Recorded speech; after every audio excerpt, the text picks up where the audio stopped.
이 초대교회에 있는 분들은 특히 사도 베드로는 어떻게 보면은 굉장히 책임감이 있죠. 이분이 책임감이 있는데 베드로의 그 실수에 대해서 많이 이제 부각을 시키는데 사도 베드로는 어쨌든 간에 예수님의 그 수제자로서 또 예수님이 중간고사 시험을 볼 때 예수님의 그 오셔서 한 사역은 분명합니다.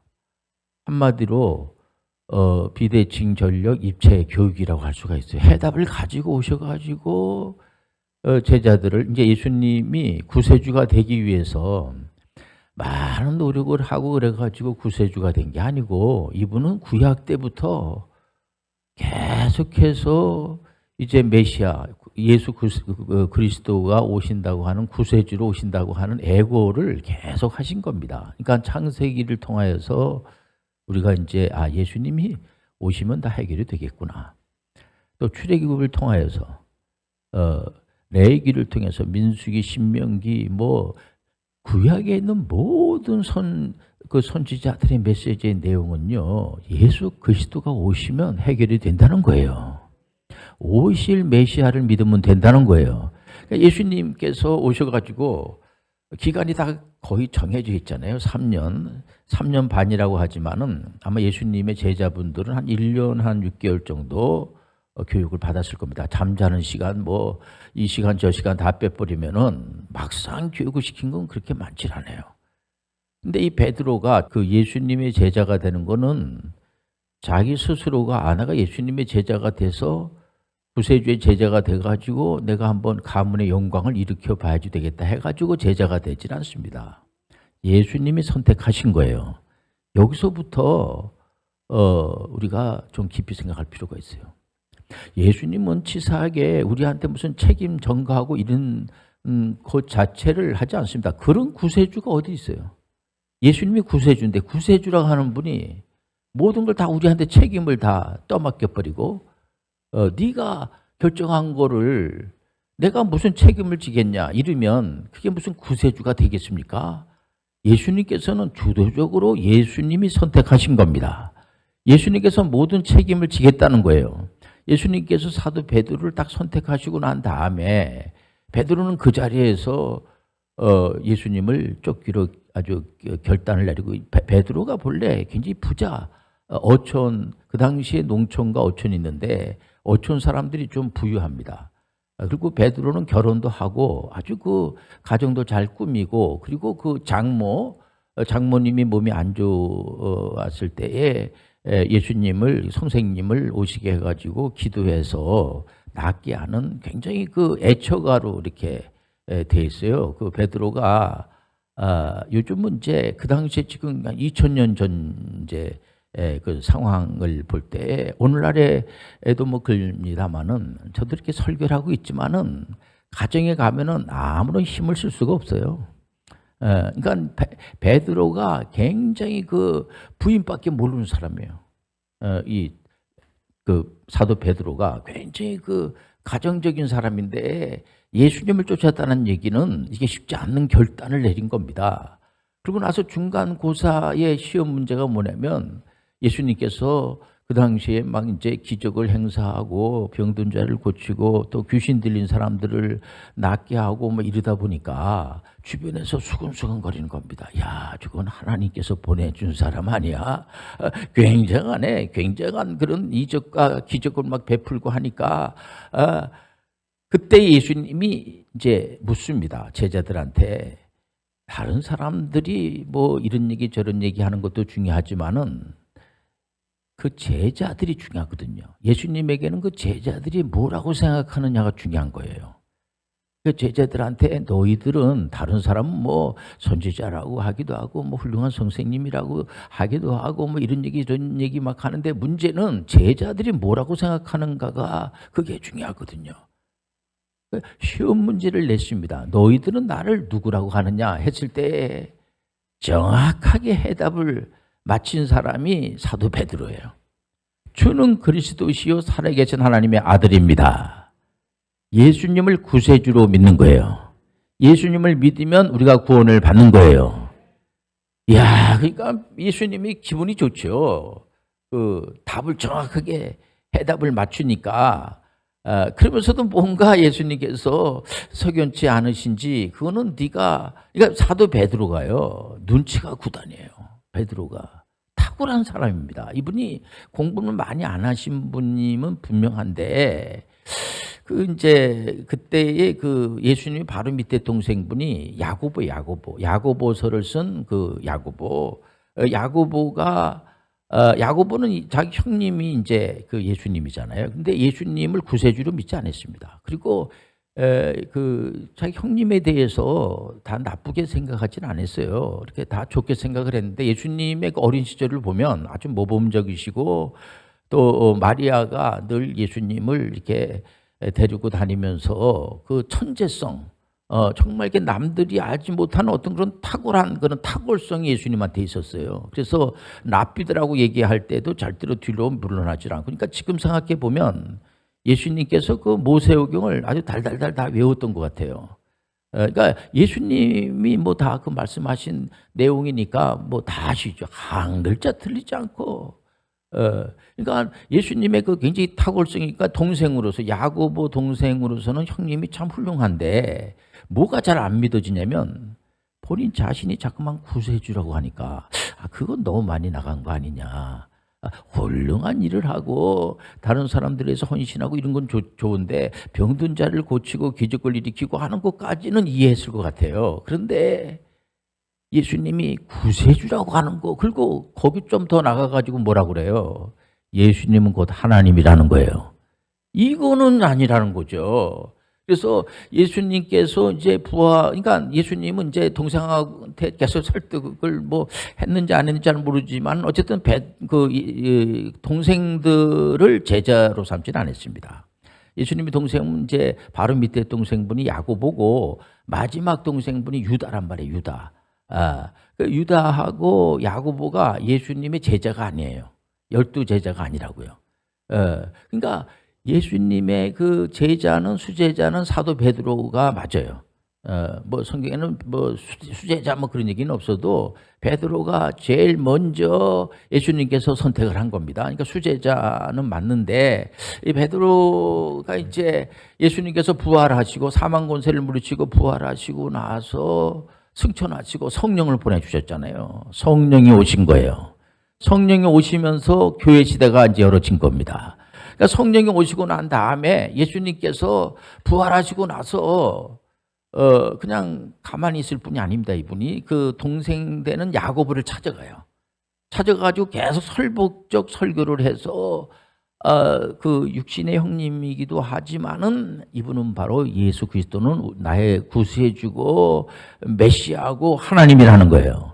이 사실을 믿게 되는 겁니다. 그러니까 야고보서 1장에 보면 예수 그리스도의 종 야고보 이렇게 이제 표현합니다. 우리 육신의 형님 예수 그리스도의 뭐 이렇게 표현을 안 하고 예수 그리스도의 종 야고보 이렇게 표현을 하는 겁니다. 그러니까 이제 야고보가 들어오면서 예루살렘의 공회에 그게 참 저는 감사한 게 뭐냐면 이분들이 배운 게 별로 없는 분들인데 조직을 만들어요. 조직을. 그러니까 예루살렘 성회의 공회의 초대 의장이 야고보 의장. 그러니까 야고보서는 5장으로 돼 있죠. 1장, 2장, 상전 4장, 5장으로 돼 있잖아요. 근데 그 내용이 기가 막힙니다, 정말. 이 1장에 보면은 그때 엄청난 핍박을 당했거든요. 그때 야고보 의장이 뭐라고 하냐면은 핍박을 당하고 조롱을 당하고 잡혀가서 막 죽임을 당할 수가 있습니다. 그런 상황이 있어도 절대로 뒤로 물러나지 말고 온전하게 기뻐하라. 이긴 겁니다, 이거. 이건 게임할 게 없어요. 우리가 하는 일이 옳은 일이에요. 이긴 겁니다. 그러니까 이 야고보 기자가 그 당시 그러니까 12지파죠. 유대인들 중에서도 예수 믿는 사람들이 많이 있었어요. 이분들한테 서신을 보냈는데 서신의 내용이 뭐냐면 지금 굉장히 어렵거든요. 힘듭니다. 힘든데 뭐냐면 힘든데 더 힘든 얘기를 하는지도 모르겠어요. 도리어 더 웃고 더 좋아하고 더 기뻐하고 뭐 이렇게 해라 말이야. 이 어떻게 보면 약간 허황된 것 같이 이렇게 보일 수가 있죠. 이게 결국은 로마, 그 막강한 로마 제국을 무너뜨리게 된 겁니다. 로마는 정말 모든 게 로마로 통한다고 할 정도로 굉장한 그런 그 법 체제도 잘 돼 있고요. 근데 이 친구들이 황제가 되면은 두려움에 휩싸이게 되는 겁니다. 왜냐면 어떤 놈이 자기를 죽일지 모른다는 거예요. 언제 죽을지 몰라. 황제들이 불안해. 그 위치가 불안해.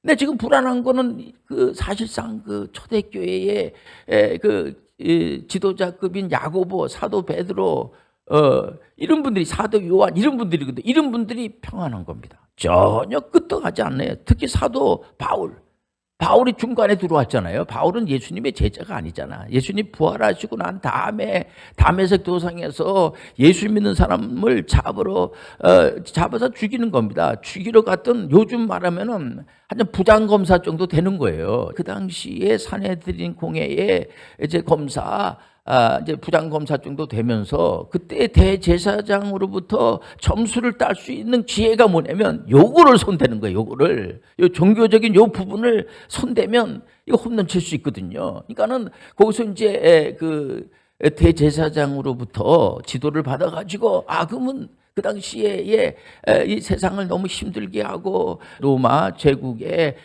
그 산하에 있는데 유대인들을 더 힘들게 하는 이런 어떤 이상한 그런 종교가 나타나 가지고 자기가 하나님이라고 그러고 구세주라고 하고 그거 내버려두면 되겠어 그거. 근데 그 문제를 다루러 가다가, 그러니까는 예수 믿는 사람들의 명부를 전부 다 바울의 이 행적을 보면요, 사도 바울이 아주 치밀한 사람이에요, 이분이요. 그러니까는 아주 그냥 이 잡듯이 차게, 요즘도 입 잡는다는 얘기를 하나? 이게 다 이렇게 이 장부를 가지고 다 죽입니다, 이거. 그러니까 예수님의 부활하신 예수님의 음성을 듣잖아요. 빛이 쫙 내리면서 사울아 사울아 왜 내가 나를 핍박하느냐. 주여 누굽니까? 그러니까 앞을 못 보고 이런 체험을 해가지고 사도 바울이 이제 등장을 해요. 그러니까 사도 바울 선생님은 공부를 많이 한다가 아주 열정적인 사람입니다. 그리고 바로 긴박하게 사도 바울에게 이방인의 선교사로 임명장을 주고, 그리고 나서 3년 동안 아라비아에 가서 또 영성훈련도 받고요. 또 다소 바울 사도가 이제 부잣집 아드님 같아요. 이분이 공부도 많이 하고. 근데 다소에 내려가요. 다소에 내려가서 6년 동안 있을 때의 9년이죠. 3년하고 6년하고 9년 동안 이렇게 이제 훈련을 받는 그런 가운데에 여러분들 잘 아는 안디옥교의 바나바 목사 만만치 않는 분입니다. 이분이 직접 다소에 내려가가지고 손잡고 올라와가지고 안디옥교에서 1년 동안 같이 이 사도 바울하고 이 바나바하고 성경 공부를 시키고 하면서, 그리고 나서 1차, 2차, 3차, 4차 선교 여행을 아주 박진감이 있어요. 보면 단 한 번의 인생이에요. 예수 믿으면 그거로 족한 거예요. 예수 믿으면 우리는 천국 가는 거예요. 근데 예수 믿는다고 좀 당장 천국 갈 수는, 바로 죽어버릴 수도 없잖아요. 그러니까 예수 믿으면 바로 이제 그냥 직통으로 이제 천국을 간다라고 하는 것은, 그를 주장하게 되면 그노스틱주의자라고 그러니까 영지주의라고 그럽니다. 그게 바로 우리가 예수 믿는다고 죄가 싹 없어지질 않아요. 우리가 이 땅에 살아야지 돼요. 그래서 죄를 짓습니다. 우리가 늘 회개하면서 하루하루 살아가는 거예요. 그러면 우리가 이 땅에 살아가는 동안에 뭘 생각하고 사냐는 얘기죠. 그러니까 지금 사도 베드로가 아주 결정적인 메시지를 전해요. 오직 믿음의 결국은 영혼의 구원이라. 야, 이게 이긴 거예요. 그러니까는 사도 베드로가 이제 순교 날이 얼마 남지 않은 이런 상황에 있을 때에 흩어진 이제 예수 믿는 사람들한테 서신을 보낸 거예요.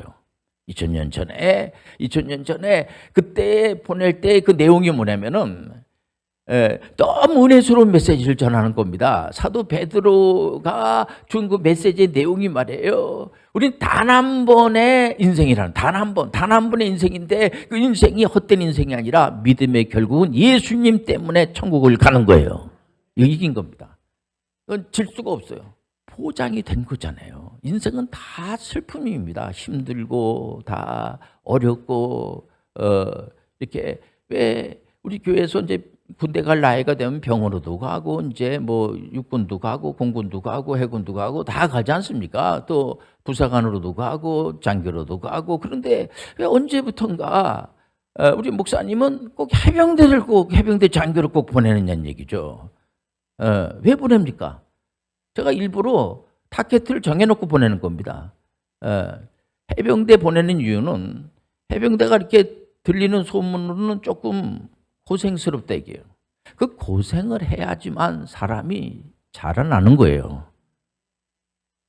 아, 목사님 저는 하나도 고생한 게 없는데요. 안 자란 거예요, 그거.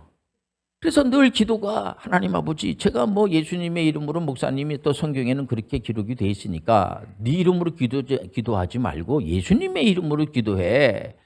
그래서 저는 예수님의 이름으로 늘 기도하는데 제가 기도하는 내용은 뭐 큰 거 아닙니다. 우리 가정이 좀 뭔가 이렇게 좀 편안하고 제가 몸이 안 좋으니까 좀 건강에 좀 건강하게 해주시고, 그리고 또 이제 아이들이 좀 잘 이렇게 자라고 또 시험 봐서 떨어지면 얼마나 참 낙심이 되겠습니까? 합격을 하고, 그리고 또 한 가지 조금 더 덧붙여서 기도한다고 하면은 내가 그 집구석보다는 좀 낫게 해주세요. 근데 그 기도하는데 그걸 안 들어주십니까? 그런 친구들이 있어요. 기도를 다 안 들어준다는 게 아니라 하나님이 다 기도를 응답해 주시는데 나는 다른 사람들에 비해서는 좀 덜 응답해 주신다라고 생각하는 분들이 있나 봐요. 그런데도 불구하고 저는 교회를 이렇게 나옵니다. 계속 교회를 나와도 됩니까? 이렇게 질문하는 사람이 있어요. 계속 나오세요. 계속 그렇게 사시길 바랍니다. 우리는 어디 믿음의 결국은 영혼의 구원을 받음이라.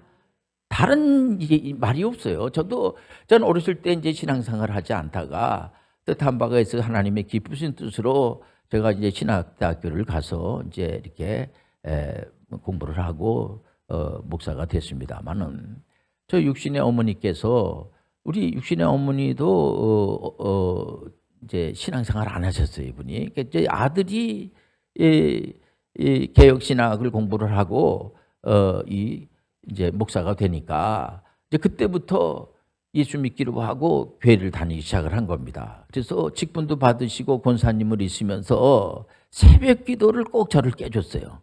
그래서 늘 깨면서 하시는 말이, 그러니까 목사하지 말라고 그랬잖아.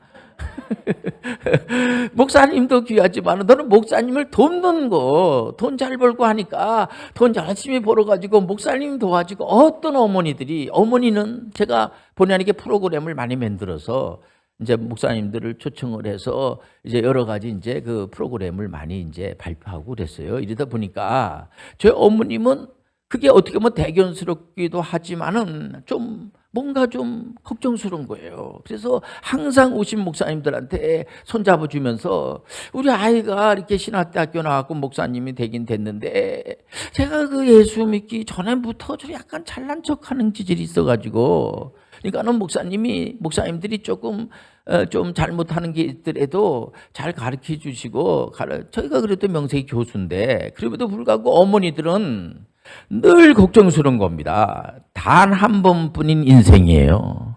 두 번이 아니야. 우리 예수 믿고 구원받는 게 확실하지 않습니까? 그러다 보니까 사도 야고보 기자 같은 경우에 보면은요, 2장, 3장, 4장, 5장을 보면 너무 은혜스러워요. 지금 죽느냐 사느냐 그런 판에 있는데 뭐라고 하냐면은 서로 사랑하라고 하고 이웃을 내 몸처럼 사랑하라고 그러고, 돈이 많다고 그래가지고 너무 자랑하지 말고 그 돈이 많은 거는 가난한 사람 도와주고, 그리고 늘 다른 사람하고 잘 사이좋게 지내고, 뭐 그런 메시지입니다, 야고보서는. 그리고 사도 베드로서도 보면은 뭐 그런 메시지하고 내용이 아주 중요한 게 뭐냐면은 이 그노스틱주의자들이 많았어요. 영주주의자들이 많았어요. 이제 구원받았으니까 그냥 막 살아도 돼, 이런 스타일의 그런 내용의 그 초대교회에 그런 사람들이 많이 있어서 방탕영주주의라고 할 수가 있죠. 그래서 그건 아니다. 그러면은 기독교 미래가 없어. 그 큰일 나는 거다 그거. 그런 친구들은 절대로 가까이 하면 안 되고, 그 제명시켜야 돼. 그거 안 돼. 그거 큰일 나는 거야 그거. 정말 이상한 시한부 종말론자들이 많이 나오고 말이에요 보면요. 그리고 아예 예수님의 그 막내 동생 되는 유다서가 1장입니다. 1장. 1장은 전부 다른 내용이 아니에요. 육신의 형님이잖아. 형님이 구세주야. 그러면 형님이 구세주인데 뭐라고 그 서신을 쓰는가 내용을 한번 보니까 이게 이단 연구소 소장이에요. 뭐냐면 우리가 바르게 믿으라는 거예요. 여러분들 인생은 한 번밖에 없으니까 바르게 살아가시길 바랍니다. 그러니까 처음부터 끝까지 한 번의 인생이라는 이 해답을 알게 되면요, 이 사람은 그 자체가 아슬아슬한 게 아니에요. 한 번밖에 없는 인생이다. 목사님, 우리가 또 여기 한번 와요. 이건 연습 삼아서 한번 살고, 그렇게 뭘 하더라도 3-4번이라는 게 있는데 어떻게 우리가 한 번으로 끝납니까? 근데 죄송합니다만은 우리는 윤회적 삶이 아니고 단 일회적 삶이야. 일직전 삶이야. 그래서 바르게 살아야지 돼요. 그래서 목표를 정해놓고, 그러고 나서 그 목표를 달성하기 위해서 구체적인 계획을 세우고 한 단계 한 단계 가시길 바랍니다. 요즘을 소위 말해서 정보 지식 사회라고 그럽니다. 보면 이제 지금 보세요. 뻔하지 않습니까? 일본이 완전히 다 무너졌어요. 일본이. 부동산 거품이 다 무너져 버리고, 지금 보세요. 어떤 이제 연예인이라든가 체육을 한다든가 이런 사람들 보면 문화 예술을 참 너무 좋아하고, 요즘 연세 드신 분들이 다시 연극의 무대에 서는 걸 보면서 제가 참 대단하시다 이렇게 하는데, 무슨 스포츠 스타가 강남에 내가 무슨 뭘 가지고 있고, 또 예를 들면 연예인이 어디에 무슨 내가 재산이 얼마고, 이게 뭔가 이게 안 맞아. 이게 우리가 칸 영화제에서 이번에 박 감독이라는 분이 이제 상을 하나 받았는데, 헤어질 결심인가 이제 영화를 만들어서. 근데 이런 얘기를 해요. 내가 칸 영화제에서 감독상을 받았는데 과연 대한민국에 있는 이제 영화를 보는 사람들이 그 영화를 제대로 보나, 이런 걱정을 하더라고요. 제가 이렇게 보면서 상당히 저는 거기서 뭔가 희열을 느꼈어요. 야, 우리나라 국민들의 수준이, 영화 보는 수준이 높구나. 예를 들면 우리가 지금 전문인 선교 대상을 드리고 하는 것도 다른 게 아니라 전문인 선교 시대를 열기 위해서 상을 드리는 거예요. 여러분들, 우리가 그러면은 예수 믿고 난 다음에 이제 구원받는 것으로 확보가 돼 있으니까, 이제 한 손에는 성경을 들고 한 손에는 직업의 전문성을 가지고 전문인 선교하면서 살아가는 것이, 그게 그러면 목사님 올바르다는 얘기죠? 이렇게 여러분들이 물으면 올바르니까 이렇게 하는 거예요. 2004년도에 전 세계에 많은 선교단체들이 있습니다. 근데 성경 그대로 믿는 선교단체가 의외로 요즘에 와가지고는 많지 않아요. 성경 그대로 믿지 않는 선교단체도 많이 있다는 거예요. 이게 성경 그대로 믿는 선교단체가 스위스 지명의 이름을 따가 로잔 포럼을 했는데, 그 로잔 포럼에서 2004년도에 앞으로 21세기에는 어떻게 우리가 전도를 해야 될 건가, 비즈니스 에이지 미션을 하자라고 하는 이제 커뮤니티에서 레포트가 하나 이제 나왔어요. 그게 뭐냐면, 그를 해석을 하면 전문인 선교예요. 그래서 제가 이거 빨리 해야 되겠다 그래갖고 2004년도에 액트에다가 기독 CEO 과정을, 그때 97년도에 막 IMF 때문에 중소기업 하는 사람들이 다 어려웠잖아요. 그분들을 성경을 가지고 말하는 경영, 정치, 경제 상담을 계속 가르치다 보니까 이 사람들이 살아나는 거예요. 성령이 함께하고 하나님 말씀을 하면 살아날 줄 믿습니다. 그때 도망간 사람들은 아직도 못 내려와. 그때 이 하나님 말씀 가지고 한 사람들은 다 살아나더라고요.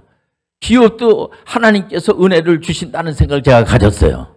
믿는 사람들은 이 사업장도 하나님 준 선물임을 아시길 바랍니다.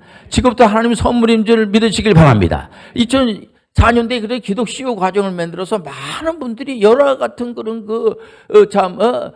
박수를 치면서 시작이 돼가지고, 지금도 많은 분들이 기독 CEO 출신들이 곳곳마다 정치, 경제, 문화, 사회, 교육, 의학 할 것 없이 곳곳에서 미셔너리로다가 활약하는 걸 볼 때 얼마나 감사한지 몰라요. 우리가 이제 구원받았으니까 나머지 여생을 전문인 선교 사역으로 감당하시길 바랍니다. 그럼 우리 찬송 간증 부르고 마치겠습니다.